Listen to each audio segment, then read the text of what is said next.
Well, from real estate sales to the Packers and Stockyards Act, 2023 was another eventful year for ag law and tax developments.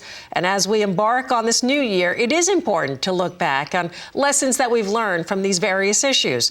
And the man to do that, Roger McEowen with the Washburn School of Law, ready to, I guess, review this next set of issues. You said this is like a list, Roger, that you compiled of like 20 or so, and you've been starting at the bottom last time we spoke, so we continue on. This first case I'd like to tackle involves scope of the dealer trust and the Packers and Stockyards Act. So a recap on this one, if you can. Yeah, good to be with you, Suzanne. And we are working our way up from the bottom of the list to the more prominent ones. So hopefully these will become more significant as we go through the list. But in late 2020, the Packers and Stockyards Act was amended by creating a dealer trust. And now we have the first test of that in 2023. A series of cases were filed because of a Ponzi scheme with a number of feed yards across the country that really defrauded a bunch of cash sellers of livestock and a major ag bank.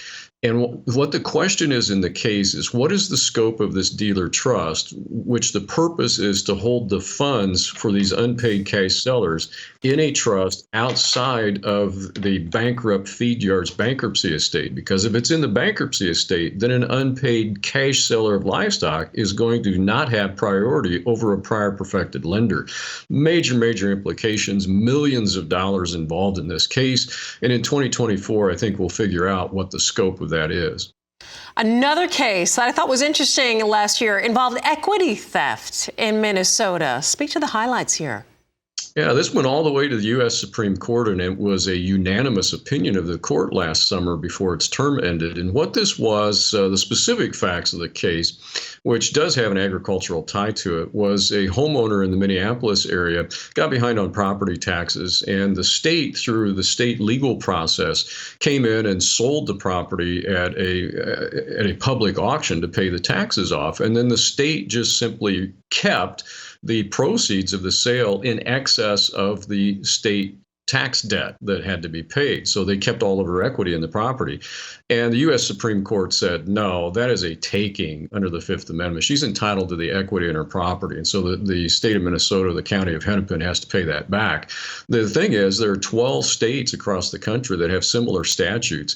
And there was a ranch in Nebraska and an alpaca farm in Massachusetts that had the same fate.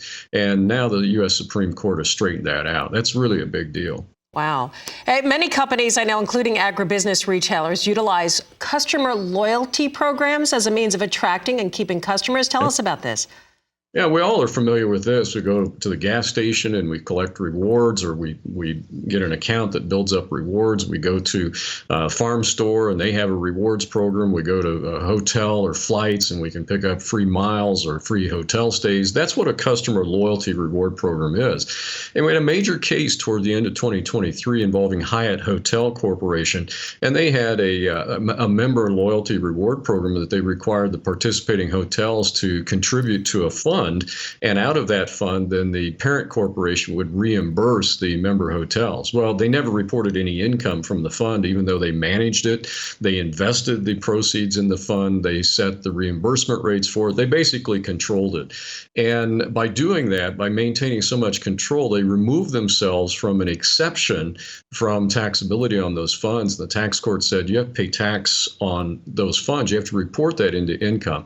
And I have a feeling, Suzanne, that a lot of ag business retailers may not be treating these loyalty reward funds properly. And the tax court has really put its foot down on this one. Do you see this going away at all with this having such issues? No.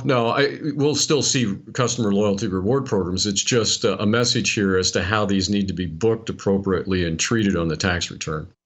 Oh, Roger, always great. We're out of time, but we're going to continue this list. You're going to be back with us on Friday and look forward to the rest of these cases. Boy, we learn from things that have happened in the past, so this is so great to tackle, and I appreciate all the work you do for us here on RFD-TV. Roger McEowen with the Washburn School of Law. Thank you.